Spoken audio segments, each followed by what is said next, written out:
Vous considérez-vous comme un leader unificateur ou comme détenteur du pouvoir? Je parle de cette phase de transition où vous êtes la seule personne en qui les gens peuvent avoir confiance en tant que personne neutre. Ou si vous allez diriger les choses? J'ai offert mes services dans cette capacité et je crois que la confiance que les gens m'ont accordée m'oblige à répondre à cet appel et à dire que j'accepte cette responsabilité.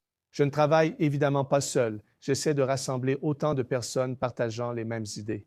Sur la base de trois principes très simples. Le premier est l'intégrité territoriale de l'Iran. Le deuxième principe est que nous invoquons une séparation claire de la religion et de l'État.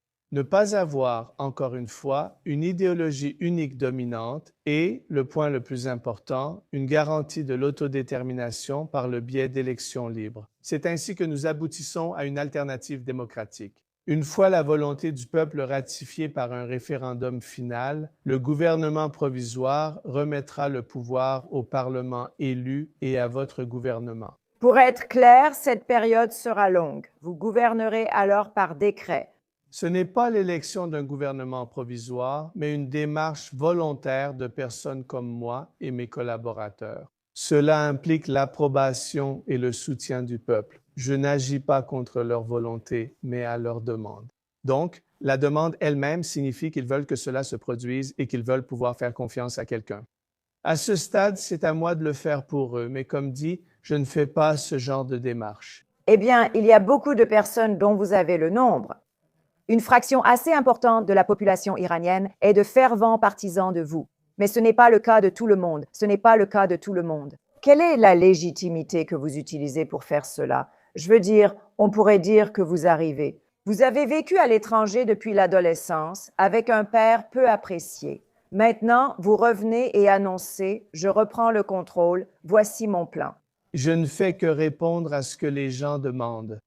Quel nom a-t-on scandé et écrit sur les murs en Iran ces derniers mois? Quels slogans ont-ils lancés récemment? Ils ont scandé mon nom de famille et m'ont appelé spécifiquement. Cela montre clairement ce que veulent les gens. Je suppose que c'est ce que je demande, pensez-vous cela? Je veux dire, oui, il y a clairement eu des défis. N'est-ce pas suffisant pour établir que ce n'est pas tout le monde, n'est-ce pas? Ce n'est pas tout le monde? Pouvez-vous me dire où quelqu'un obtient 100% des voix? Non, mais la majorité tend vers cela. Ce n'est pas une question de républicain, monarchiste ou de forme finale. Je ne défends pas un résultat, mais je fais le lien vers cette destination. C'était donc juste une introduction à Reza Pahlavi. Vous avez probablement entendu son nom être crié et scandé en Iran ces dernières semaines. Donc il est très probable qu'il devienne la prochaine figure de proue en Iran, président par intérim jusqu'aux élections. L'Iran s'effondre encore, sa chute me paraît inévitable, juste une question de temps. Ils ont conduit le pays à sa perte. Ils ont gaspillé toutes les ressources et investi des milliards inutilement, simplement pour des organisations terroristes peu efficaces contre Israël. Dieu merci, si Dieu le veut, Reza Pahlavi, fils de l'ancien Shah d'Iran, sera le prochain dirigeant de l'Iran.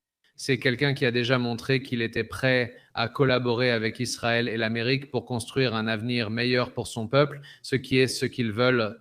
Je pense que la plupart des Iraniens ne sont ni anti-Israël, ni favorables au terrorisme.